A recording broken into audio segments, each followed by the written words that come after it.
주보에 또 영상으로 광고됐다시피 오늘부터 주일학교 모든 예배가 다 열렸습니다. 미취학, 그러니까 영아부, 또 유아부, 유치부터 시작해서 초등학생인 유년부, 또 초등부, 소년부, 중등부, 고등부, 청년부까지 한 2달 넘은 것 같습니다. 이렇게 현장 예배를 못 열다가 오늘 이제 다 이렇게 열었는데, 아까 이제 제가 오면서 이렇게 대충 2부 예배 끝나고 또 3부에 오면서 살짝 봤는데 아직은 안정적이지는 않은 것 같아요. 그 조그만 아이들이 조그만 마스크 끼고 지들도 어색한 것 같아요. 늘 북적북적 대다가 몇 없는 자신들을 보면서 다음 주부터는 안 나와야지 그럴까 봐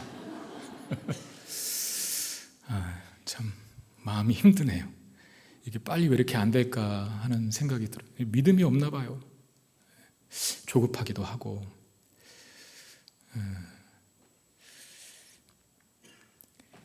빨리 이 사태가 지나가고 우리 초등학생 또는 우리 유치부, 유아부, 영아부 아이들이 와서 마음껏 뛰놀고 친구들을 만나 함께 찬양하고 율동하고 예배하는 그 기쁨들이 속히 회복되기를 여러분 기도해 주시기를 바랍니다. 그러기 위해서는 이 코로나가 빨리 잠잠해져야겠죠. 어떻게 장기화 될지는 모르겠지만 그러나 우리에게도 또 지혜를 주셔서 이것 때문에 우리가 해야 될 일을 하지 못하는 일들이 없도록 그렇게 마음을 모아주시고 기도해 주셨으면 좋겠습니다. 여러분 프로야구 좋아하세요? 저는 프로야구를 참 좋아합니다. 물론 직접 야구장 가서 경기를 관전한 적은 없지만 프로야구 원년도부터 제가 마음속으로 좋아하는 구단이 있거든요. 지금까지도 응원하고 있는 팀이 있는데 지금 코로나 때문에 모든 스포츠 경기가 연기되거나 또 취소됐잖아요.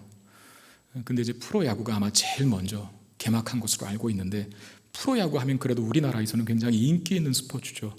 특별히 주말 같은 경우에는 관중들이 그냥 앉을 좌석이 없을 정도로 그냥 구름대처럼 문집해서 각자의 팀들을 응원하지 않습니까?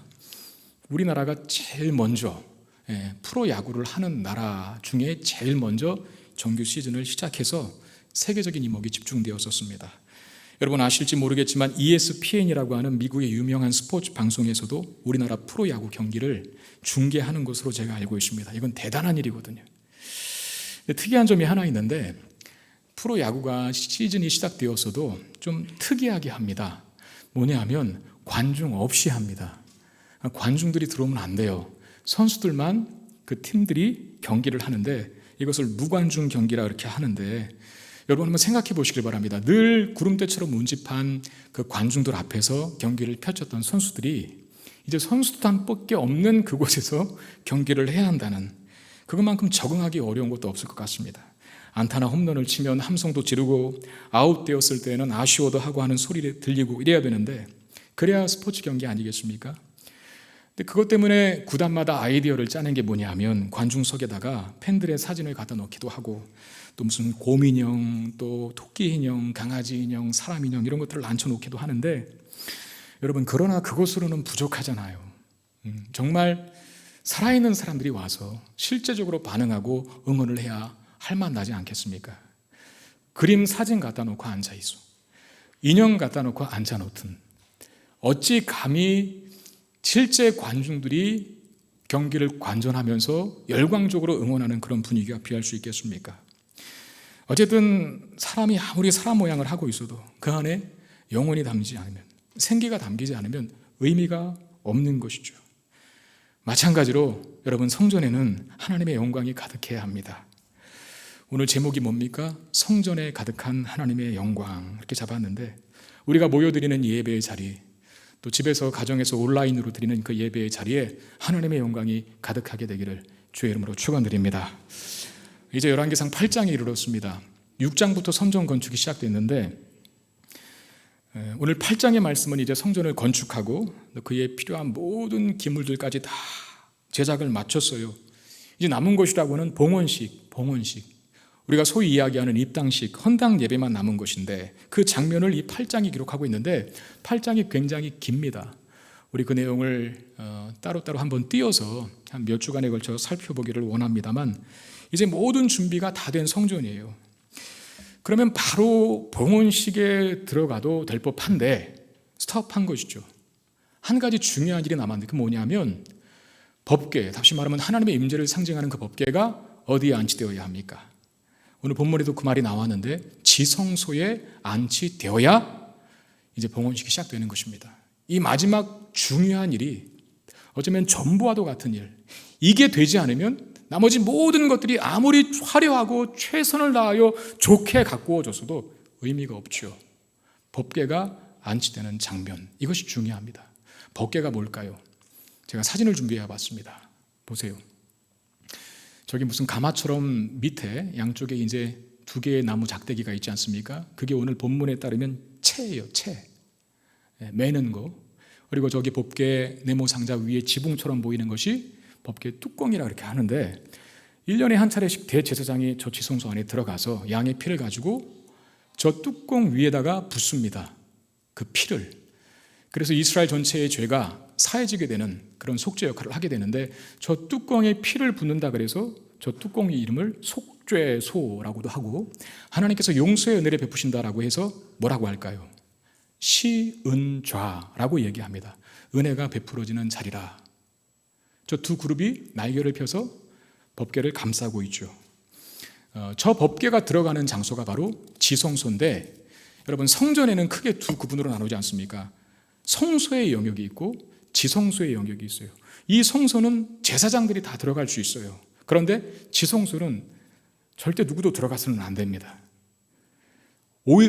오직 대제사장 한 사람만 1년에 한 차례씩 대속죄일 때 철저하게 자기를 성결케 하고 지성소 안에 들어가서 아까도 말씀드린 그 속죄의 행위를 행하죠. 최고로 거룩한 영역이다 그래서 지성소라고 합니다.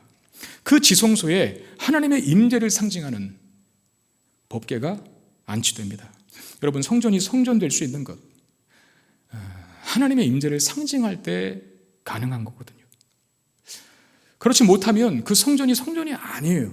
그냥 건물이에요. 만들어진 집입니다.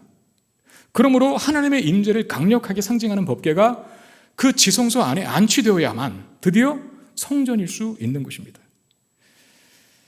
솔로몬이 성전을 아무리 화려하고 아름답게 지었어도 웅장하게 지었어도 그것에 하나님이 함께 하시지 않으면 아무 소용이 없는 것이죠. 하나님의 임재를 상징하는 법궤가 성전에 안치되어야 합니다. 여러분 성전과 관련되어서 우리가 드리는 예배를 한번 생각해 보실 수 있기를 바랍니다. 예배가 아무리 순서가 정확하고 아주 잘 기록된 잘 읊어진 대표 기도가 있고 아주 잘 전달된 설교 말씀이 있고 훌륭하게 노래한 성가대의 찬양대가 있고 그 모든 예배의 요소들이 순서가 다 매끄럽게 진행되었다 하더라도 그 예배 안에 그 예배의 요소마다 하나님의 임재가 거하시지 않으면 예배가 아니라는 것이죠. 지금 우리가 이렇게 모여 예배하지만 우리가 모인 이 자리 자체가 예배의 자리가 성립되는 것은 아닙니다. 하나님이 임재하셔야 돼요. 그래야 예배가 성립되는 것이죠. 어떻게 하나님이 임재하시는 거, 또 어떻게 하나님의 임재하심을 알 수 있을까요? 보이지 않는 하나님이 지금 여기 계시다. 우리는 믿는 것이죠. 그러나 우리 편에서 가져야 할 증거들이 있습니다. 이 예배를 위해 준비된 마음으로 오셔야 돼요. 저는 권면합니다. 최소한 5분 전, 10분 전에는 오셔서 하나님 이 예배 속에 하나님의 임재가 가득하고 충만하게 되기를 원합니다 라고 기도하세요. 그런 준비된 마음을 가진 예배자들을 하나님께서 기뻐하시고 그들이 모여 예배하는 그 자리에 하나님 임재하십니다. 그리고 우리가 찬양을 하거나 아니면 또 신앙 고백을 하거나 또 대표교주가 기도하는 것도 마찬가지입니다. 성가대 찬양도 마찬가지지만 대표성을 띈 것이에요. 그들의 찬양 속에 또 그들의 기도 속에 우리의 마음을 같이 담아야죠. 하나님의 임재를 의식하시고 찬양하시고 기도하시고 신앙 고백하셔야 돼요. 될 수 있으면 핸드폰도 미리 정리해 놓으시고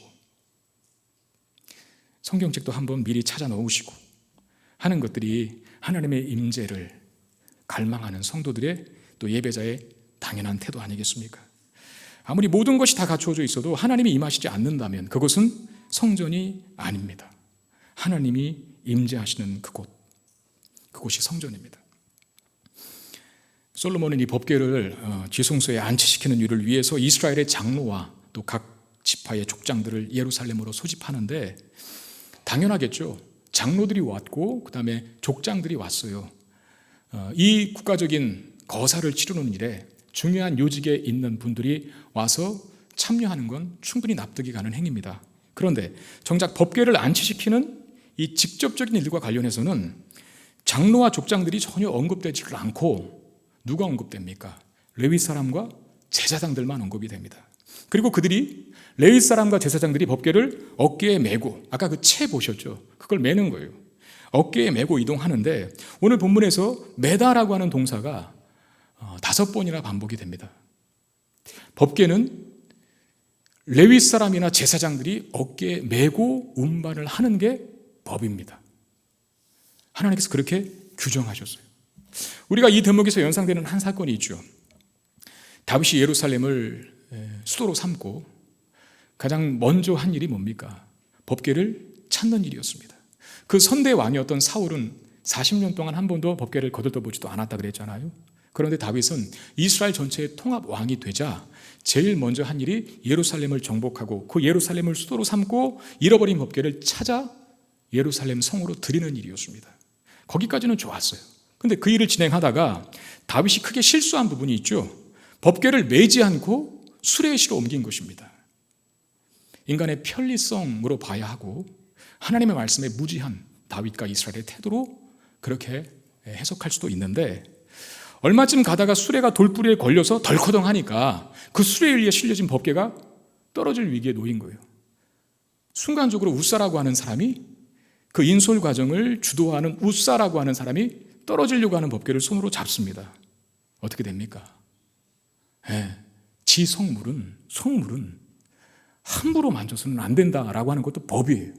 하나님 말씀에 그렇게 기록이 되어 있거든요. 구약시대 때. 근데 그걸 만졌어요. 우사가 하나님의 거룩한 속물을 가볍게 여긴 그런 책임도 있었을 것으로 판단됩니다. 하나님이 치시거든요. 다윗의 입장에서는, 하나님, 우리가 지금 좋은 일 하는데 왜 이런 엄청난 사태를 허락하십니까?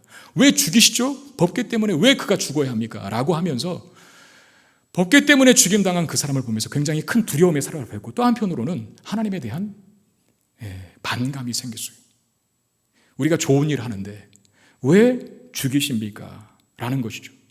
그 일 때문에 다윗이 법궤를 옮기는 일을 중단하는데, 오늘 본문의 그의 아들인 솔로몬은 아버지 다윗이 한 실수를 반복하고 있지 않다는 거예요. 정해진 규례대로, 하나님의 말씀대로 법궤를 다룹니다. 장로들과 족장들을 소집했어요. 장로들이 다 모였지만 제사장들이 메고 있다는 거, 장로들이 맬 수도 있을 텐데 제사장들이 맸다는 것이죠. 그것이 법이기 때문입니다. 법대로 하고 있는, 즉 말씀대로 섬기고 있는 솔로몬과 이스라엘을 볼 수 있어요. 여러분, 하나님의 일은 경험이나 연륜으로 하는 것이 아닙니다. 하나님의 말씀대로 해야 합니다. 설사 그렇게 하는 것이 굉장히 비효율적으로 보이고 별로 실용적이지 않다 하더라도, 그리고 멋있어 보이지 않다 하더라도, 사실 멋있어 보이고 굉장히 전시효과를 누릴 수 있는 것은 뭐겠어요? 장로가 메고 족장들이 받쳐주는 것이거든요. 그들이 요직에 있는 사람들이기 때문에, 훌륭한 분들이기 때문에 더 그럴싸해 보일 텐데 그렇게 하면. 그런데 장로들과 족장들은 빠져있고, 다윗이 법궤를 이동하는 그 일에 우사가 죽고 3개월 동안 중단됐는데, 그 3개월 동안 법궤는 오벳 에돔이라고 하는 사람이 집에 머뭅니다.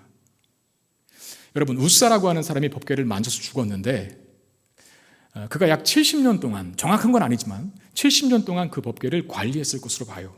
자, 70년 동안 법궤를 다뤘던 우사는 법궤 때문에 하나님이 치셔서 죽게 되었고, 법궤를 이동하는 일이 중단된 과정에서 3개월 동안 그 법궤가 오벳 에돔의 집에 머무는데, 3개월 잘 그 법궤를 모신 오벳 에돔은 복을 받습니다. 70년을 모신 사람은 벌 받았고 3개월을 모신 사람은 복 받았어요. 무슨 차이일까? 하나님의 뜻에 합당하게 했느냐, 그렇지 않느냐의 차이죠. 저 같은 설교자는 제가 늘 말씀드리지만 설교를 잘하기를 원합니다. 6일 동안 여러분들이 정말 세상에서 이런저런 아픔과 또 고단함과 어려움을 가지고 여기 왔는데 말씀을 통해서 마른 뼈와 같은 여러분들의 영혼들이 여호와의 군대로 바뀌는 새 힘을 얻어서 위로받아서 다시 또 세상에 나아가서 유기를 이기며 살 수 있도록 그렇게 정말 잘 준비된 말씀을 메시지를 전하고 싶은 마음들이 있거든요. 때로는 그런데 그게 하나의 이상이지만 또 소원이지만 우리 개인적인 역량의 부족함 때문에 그게 잘 안 될 때가 있다는 말이죠. 그래 여러분들이 힘을 얻고 돌아가셔야 되는데 그게 안 되면 그러면 안 되지만 괜한 자책감 또는 죄책감까지도 들게 돼요. 목회자들은, 설교자들은. 그럼 그 자책감, 죄책감에서 자유하기 위해서 한국교회 가장 유명하고 설교를 잘하기로 정평이 난 어떤 사람의 설교집을 다 베껴서 그걸 그대로 전달하면 하나님이 기뻐하실까요? 여러분들이 은혜 받겠습니까? 내가 완벽하고 탁월한 문장과 단어를 사용하지 못할지라도 정해진 본문 말씀 가지고 씨름하여 기도하고 묵상하고 연구하고 또 이것이 무슨 뜻인가? 도대체 이 말씀이 우리에게, 우리 성도들에게, 나에게 주시는 메시지는 무엇인가? 고민하고 또 고민하고 기도하고 또 기도해서 죽을 똥 살똥해서 만들어진 이 하나님의 말씀을 전하는 것, 어느 쪽을 하나님께서 기뻐하실까요? 때로는 문장력이 떨어져도 좋은 단어가 사용되지 않았어도 하나님은 후자를 더 기뻐하실 것입니다. 왜? 그게 적법한 방법이기 때문에 그렇습니다. 여러분, 우리가 하는 모든 일, 살아가는 방법 또한 바로 그 원칙하에 임해야 돼요. 대박을 터뜨리는 것, 빠르게 가는 것 그 자체가 중요한 게 아닙니다. 많은 소유를 얻는 것 그 자체가 중요한 게 아니에요. 제대로 바르게 하고 있는가, 그게 중요합니다. 효율적이고 효과적인지보다 더 중요한 것, 하나님의 말씀에 그 뜻에 적합한지의 여부입니다. 그리고 그 말씀대로, 그 뜻대로 행했을 때 그 사람은 오벳 에돔처럼 복을 받게 됩니다. 저와 여러분들에게 그 소원이 있기를 바랍니다. 여러분, 솔로몬이 법을 잘 준수하여 법궤를 이동합니다. 근데 본문은 솔로몬이 법궤를 정확히 옮겼다라고 끝나지 않아요. 옮기는 과정 속에 5절 말씀이 있는데 한번 보십시오. 솔로몬 왕과 그 앞에 모인 이스라엘 회중이 그와 함께 그 궤 앞에 있어 양과 소로 제사를 지냈으니 그 수가 많아 기록할 수도 없고 셀 수도 없었더라 그랬어요. 법궤를 옮기는 과정 속에 하나님 앞에 제사를 올려드리는데 얼마나 많은 제물을 드렸는지 그 수가 많아서 기록할 수도 없고 셀 수도 없다 그랬어요. 이게 말하는 게 뭡니까? 최선을 다하는 헌신이죠. 마음을 드리는 헌신. 여러분, 2절에 보니까 에다니몰 곧 7째 달 절기에 이 법궤를 옮기는 일을 치렀다라고 말합니다. 에다니몰 곧 7째 달은 절기상 초막절입니다. 여러분, 이스라엘의 3대 절기, 유대인의 3대 절기가 있죠. 유월절, 그 다음에 오순절, 맥주절, 그게 있지 않습니까? 그 다음에 초막절, 이 세 가지 절기가 있습니다. 3대 절기라고 그러죠. 초막절 절기의 의미는 뭐냐면 그야말로 말 그대로 초막치고 사는 겁니다. 가나안 땅에 정착하여 잘 살고 있는 이스라엘 백성들이 초막절기 때에는 예루살렘 성 안에 모여서 때로는 집의 지붕 위에다 텐트를 치는 것이죠. 그리고 때로는 밭에다가, 때로는 광야 사막에다가 초막을 쳐요. 제가 그림을 보니까 우리는 텐트 하면 헝겊으로 된 텐트를 생각할 수가 있는데 그냥 집으로입니까? 지프로입니까? 예. 지프로죠. 집. 그 마른 풀 있잖아요. 그것으로 이렇게 대충 만들어서 그 안에서 7일 동안을 생활을 하게 되더라고요. 얼마나 불편하겠어요. 근데 그렇게 하는 이유가 뭘까요? 그 절기가 의미하는 게 뭐겠어요? 이스라엘 백성들이 광야 40년 동안 초막치고 살았거든요. 텐트 치고 살았거든요. 그걸 기억하는 것이죠. 가나안 땅에서 지금 이 젖과 꿀이 흐르는 땅에서 풍요로움을 누리고 그리고 하나님께서 주신 많은 수확물들, 초막절은 또 그 절기가 수장절과도 같습니다. 열매들을 거두는 시기예요. 하나님, 우리가 광야 40년 동안 있었는데 이제 가나안 땅에 들이셔서 이렇게 많은 수확을 주셔서 감사합니다. 광야에서 살 수 없었던 우리들을 이렇게 놀랍게 부하게 하시고 필요들을 채워주시고 많은 것들을 주신 하나님 감사합니다. 그 차원에서 초막절 절기를 지키는 거거든요. 지금 솔로몬이 법궤를 지성소 안에 안치시키는 일을 초막절 절기에 맞춰서 행했다는 것은 뭘 뜻하는 것입니까? 하나님의 구원의 은혜. 이 모든 것을, 이스라엘 가운데 이 모든 넉넉함과 풍요로움을 베푸신 분은 왕이 통치를 잘해서가 아니라 누군가가 경제적인 활동을 잘해서가 아니라 하나님께서 복 주신 결과였노라. 그러므로 하나님의 임재를 상징하는 법궤가 지성소 안에 들어갈 때 그야말로 많은 짐승으로, 기록할 수도 없고 셀 수도 없는 수많은 짐승으로 하나님 앞에 영광을 돌리고 있는 것입니다. 여러분, 우리의 예배가 이와 같아야 돼요. 적법한 것인가가 참 중요하지만, 하나님의 뜻에 하나님 말씀 맞게 해야 되지만, 또 하나 그 안에 우리의 마음과 진심을 담을 수 있어야 합니다. 여러분, 군인들은 군 제대하면 군인이 끝나는 게 아닙니다.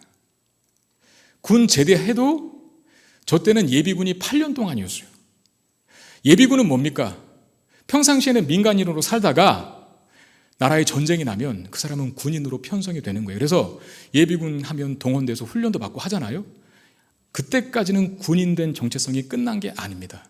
그리고 예비군 8년이 끝나면 저 때는 민방위로 넘어갔는데, 민방위는 몇 년 했을까요? 6년을 했습니다. 6년. 지금은 어쩐지 모르겠는데, 그 민방위는 군인은 아니지만, 군인은 예비군 8년 차로 끝나는 거거든요. 군인의 신분은.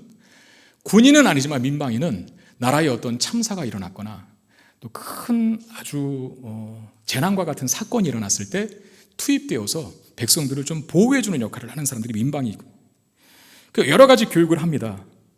화재 사고가 났을 때, 또는 교통사고가 났을 때, 또는 지진에 대비하는 훈련 등 이런 것들을 해요. 그리고 인공호흡 하는 거 꼭 가르쳐 주더라고요. 근데 여러분, 그 민방위 훈련에 가면 민방위 대원으로 오신 분들이 교육을 받는데, 많은 분들이 교육은 안 받고 뭐 할까요? 자, 민방위 경험이 있으신 분만 대답해 보세요. 교육은 안 받고 대체적으로 잠을 잡니다. 피곤해서 그런지.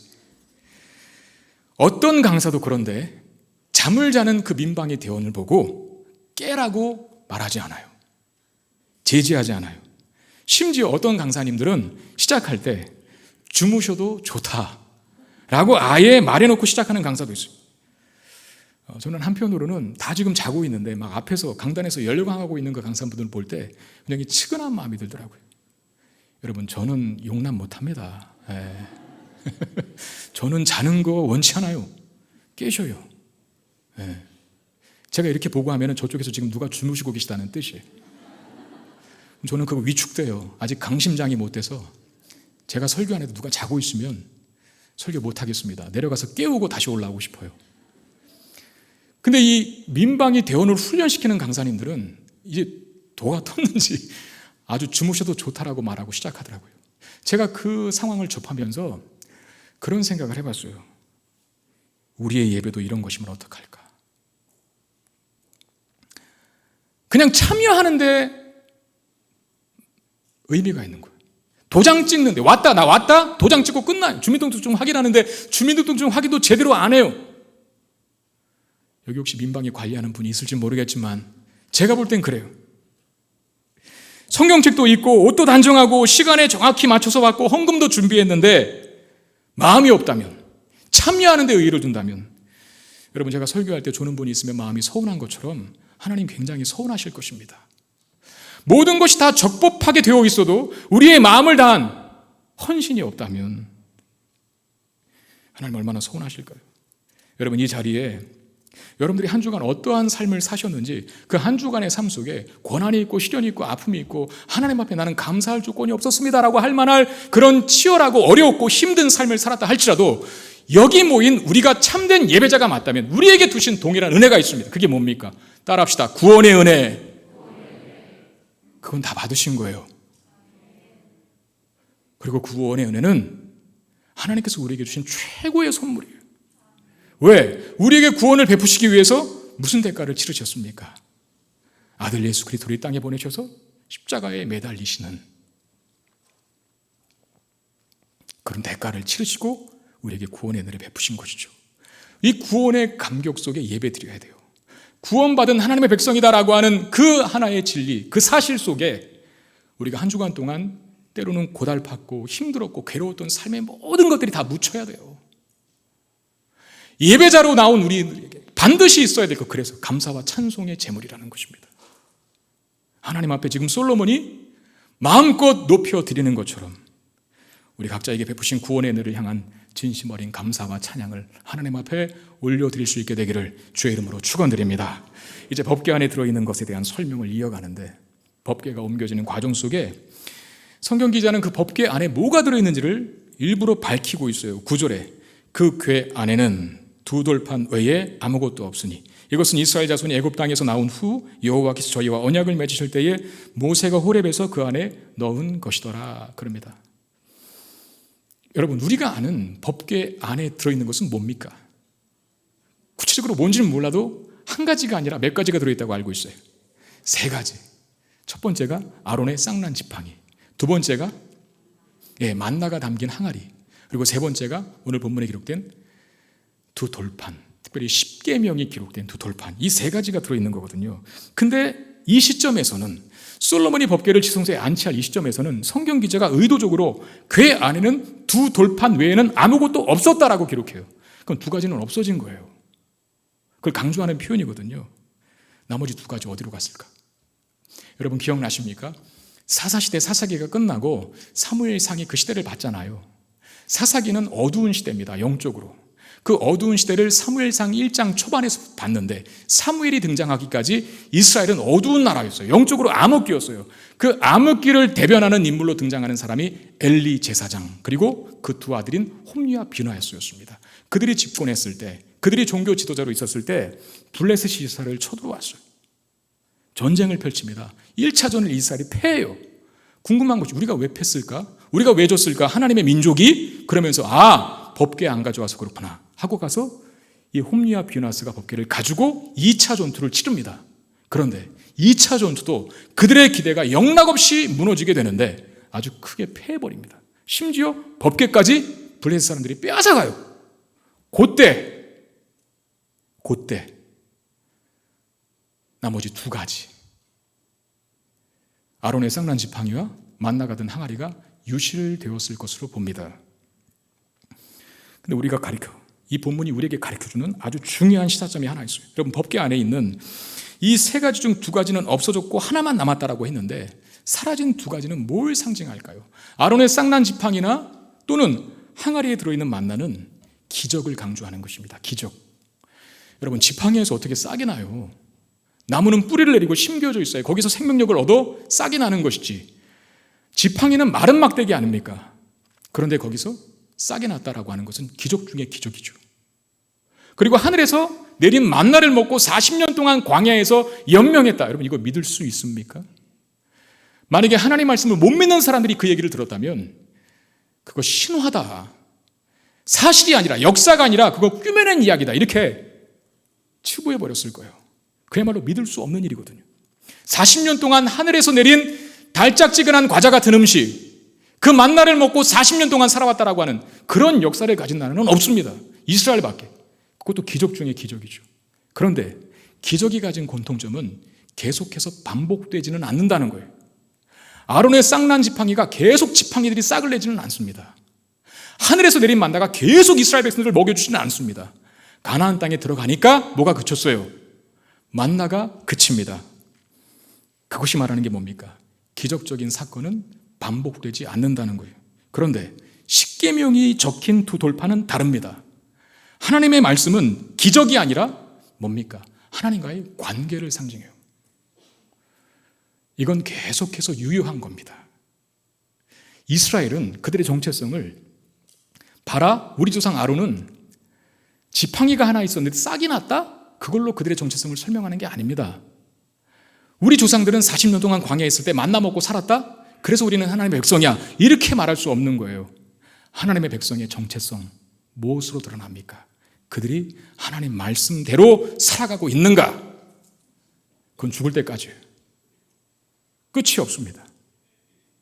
하나님의 백성으로서의 정체성은 기적으로 표현되는 것이 아니라 그들이 얼마나 세상과는 다른 가치관, 말씀의 기준을 가지고 살아가는가, 그것으로 드러나고, 하나님 말씀이 이스라엘 백성들의 삶의 목표요, 목적입니다. 하나님은 이제 이스라엘이 기적을 추구하는 신앙보다 말씀을 추구하는 신앙으로 변화되기를 원하시는 거예요. 그래서 두 가지를 없애고 한 가지만 남겨두신 것이죠. 여러분, 지성소로 앉히자는 궤 이름도 법궤라고 하지 않습니까? 오늘 본문에는 다른 이름으로 나왔죠. 뭡니까? 언약궤. 그리고 또 하나의 이름이 있어요. 증거궤. 이게 무슨 뜻입니까? 다 하나님의 말씀과 연관된 표현들이라는 거예요. 이제 성전의 봉헌식까지 다 완료된 이후에 이스라엘은 성전 중심의 신앙생활을 시작하게 될 것입니다. 성전으로 와서 절기를 지켜야 되고 성전으로 와서 제사를 지내야만 합니다. 근데 주의해야 할 것은 성전이라는 건물에 집착하는 신앙이 되어서는 안 된다는 거예요. 하나님과의 관계를 추구하는 신앙으로 성숙해 가야 하는데, 그렇게 되기 위해서는 하나님의 말씀을 소중히 여길 수 있어야 한다는 것이죠. 여러분 기억나십니까?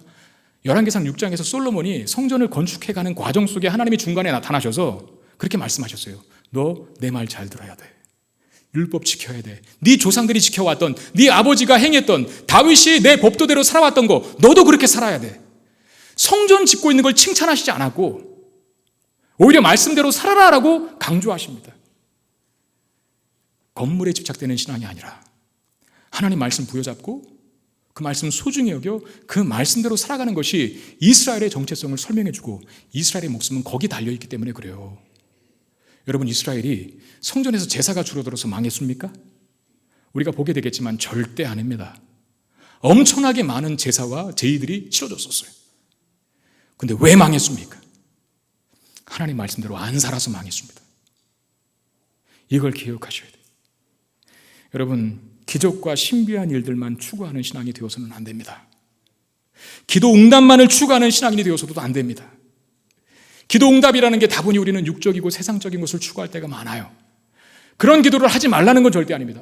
육체적인 질병을 치료해달라고 기도할 수 있어야 되고, 자녀들이 좋은 대학 가고 좋은 직장에 가는 것 기도할 수 있죠. 우리의 사업이 잘 되는 것도 기도할 수 있습니다. 그러나 기도 응답을 추구하는 것이 다만 육체적이고 현실적이고 현세적인 것에만 치우쳐 있다면, 어떤 것을 신비하고 어떤 기적만을 추구하는 신앙으로 머물고 있다면, 제가 단언컨대 거의 신앙이 잘못될 가능성이 굉장히 큽니다. 말씀으로 이동해야죠. 여러분, 신앙의 입문 단계에서는 그런 걸 추구할 수도 있어요. 저도 마찬가지였거든요. 누님이 아파서 누님 치료해달라고 기도하기 위해서 내 소원 좀 들어달라고 하나님 찾아왔었어요. 그런데 하나님이 감사하게도 저를 기적과 신비한 일만 추구하는 인생이 아니라, 그런 신앙인이 아니라 거기에 머물지 않게 하시고 하나님 말씀을 추구하는 신앙인으로 바꿔주셨어요. 그래서 제가 지금 목회하는 것 아닙니까? 우리의 신앙의 성숙은 기적을 추구하고 신비한 것들을 추구하고 기도 응답만을 추구하는 것으로 이루어지지 않습니다. 하나님 말씀을 알고 듣고 배워 그 말씀대로 살아가려고 노력하며 치열하게 싸우는 싸움이 있을 때 우리의 신앙이 성숙해 가는 거예요. 저는 우리 교회가 바르고 건강한 교회 되기를 바랍니다. 여러분들 그렇게 되기를 원하시죠? 네, 내가 건강한 교회를 다니고 있다는 그 자부심을 갖는 성도가 많았으면 좋겠어요. 그런데 건강한 교회가 되기 위해서 우리 뭘 해야 합니까? 하나님 말씀을 듣고 보며 배우셔야 합니다. 하나님 말씀을 사랑하셔야 됩니다. 사랑하는 사람은 매일 보고 싶은 거예요. 그리고 매일 대화하고 싶은 거예요.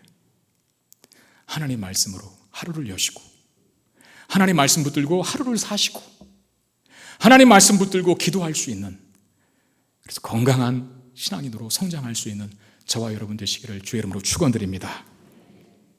드디어 법궤를 지성소에 안치시키는데 그 순간에 어떤 일이 벌어지냐면 마지막 11절입니다. 우리 한번 같이 읽어볼까요? 같이 읽겠습니다. 시작. 제사장이 그 구름으로 말미암아 능히 서서 섬기지 못하였으니 이는 여호와의 영광이 여호와의 성전에 가득함이었더라. 뭐가 가득했다고요? 여호와의 영광이 성전에 가득했다. 하나님이 기뻐하셨다는 것이죠. 그리고 성전에 임재하셨습니다. 근데 그 비슷한 광경이 모세가 광야에서 성막을 완성했을 때 일어나는데, 출애굽기 40장 33절 35절입니다. 그는 또 성막과 제단 주위 뜰에 포장을 치고 뜰문에 휘장을 다니라. 모세가 이같이 역사를 마치니 구름이 회막에 덮이고 여호와의 영광이 성막에 충만하매 모세가 회막에 들어갈 수 없었으니 이는 구름이 회막에 덮이고 여호와의 영광이 성막에 충만하였다라고 합니다. 성전은 대충 진 게 아니라 성막을 원형으로 합니다. 모세가 광야 시절 때 이스라엘 백성이 출애굽해서 광야에 머물 때 하나님 명령을 따라서 성막을 지었어요. 그 성막이 텐트죠. 그게 완성됐을 때 여호와의 영광이 성막에 충만했다라고 말합니다. 그런 다음에 이런 말씀이 있습니다. 출애굽기 40장 36절 38절. 구름이 성막 위에서 떠오를 때에는 이스라엘 자손이 그 모든 행진하는 길에 앞으로 나아갔고 구름이 떠오르지 않을 때에는 떠오르는 날까지 나아가지 아니하였으며 낮에는 여호와의 구름이 성막 위에 있고 밤에는 불이 그 구름 가운데 있음을 이스라엘의 온 족속이 그 모든 행진하는 길에서 그들의 눈으로 보았더라. 그리고 여호와의 영광이 구름으로 상징된 여호와의 영광이 성막에 충만하자 이제는 구름이 광야에서, 광야는 길을 모르는 데가 광야입니다, 인도자가 되어주는 거예요. 낮에는 뜨거운 태양볕으로부터 이스라엘 백성들을 보호하고 낮에는 불기둥이 광야의 차가운 기운으로부터 이스라엘을 지켜줍니다. 여러분, 여호와의 영광이 성막에 충만할 때 그 약한 이스라엘 백성들은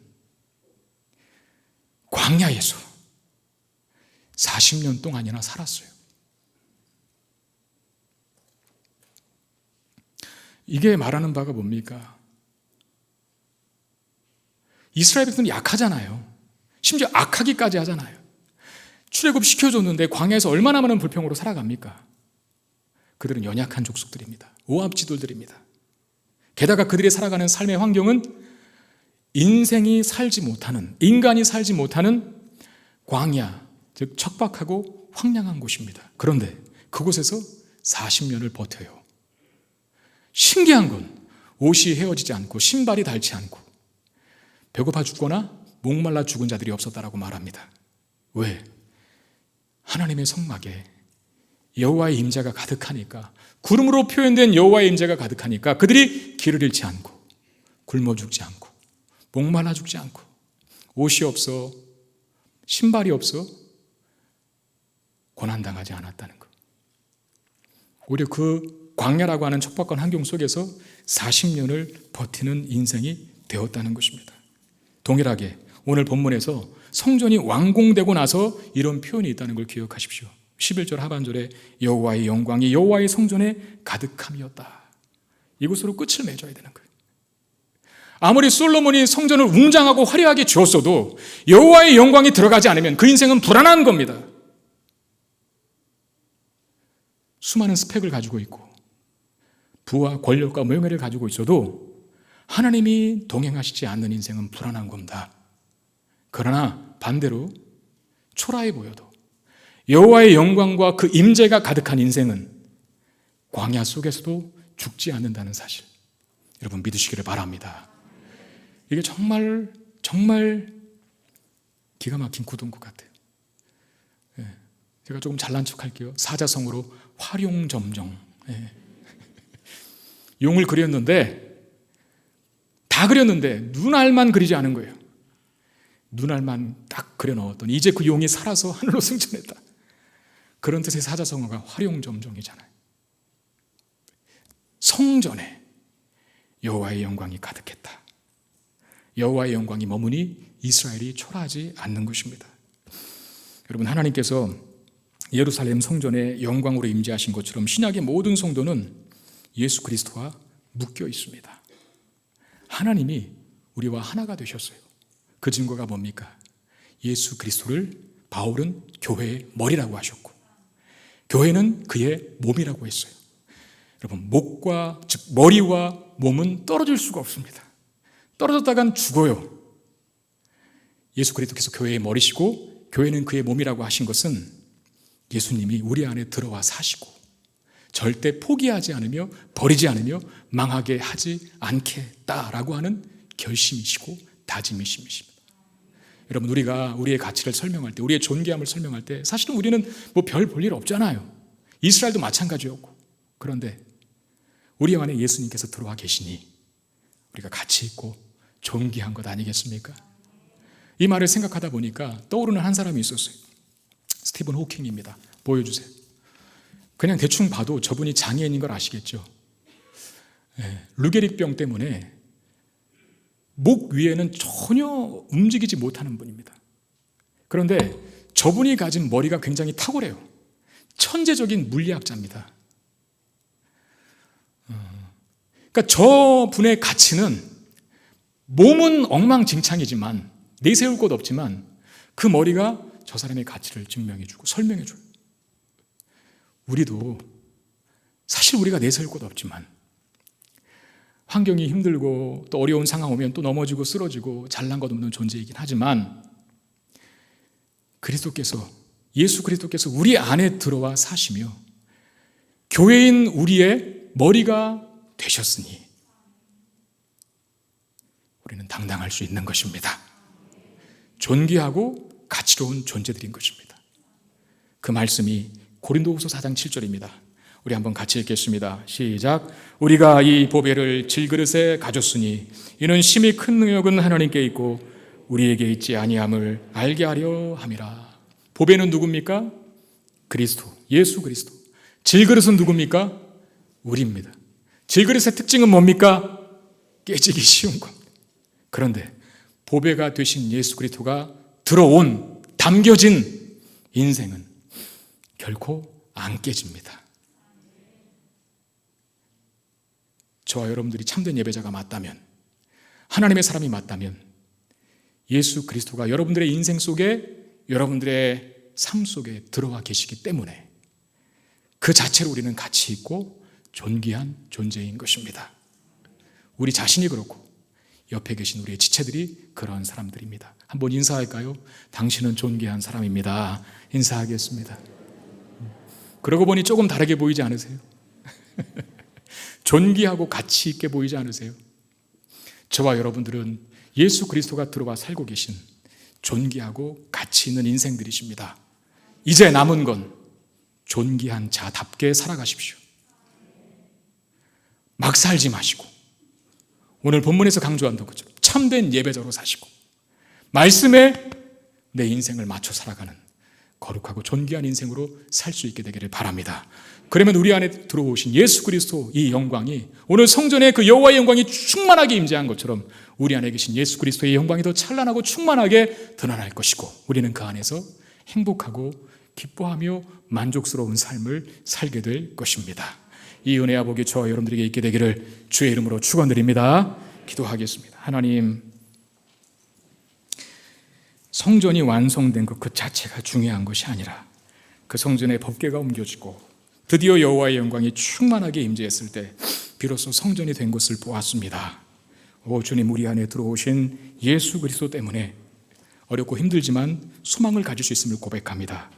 우리의 삶, 또 우리의 모습, 우리의 환경만 볼 때에는 가치 없고 아무것도 아닌 인생처럼 보이지만, 질그릇과 같은 인생처럼 보이지만, 그러나 법이 되신 예수 그리스도가 질그릇된 우리의 인생 속에 들어와 계시고 내가 결코 너를 떠나지 않고 버리지 않고 함께하겠다라고 약속하셨사오니 그 약속의 말씀을 힘입어 이 땅을 어렵고 힘들지만 당당하게 힘있게 살아갈 수 있는 우리 모두가 되게 해 주시옵소서. 승리하는 인생 되기를 원합니다. 하나님의 영광이 충만하게 드러나는 삶으로 우리의 삶을 인도해가 주시옵소서. 우리 주 예수 그리스도 이름으로 간절히 기도드리옵나이다. 아멘.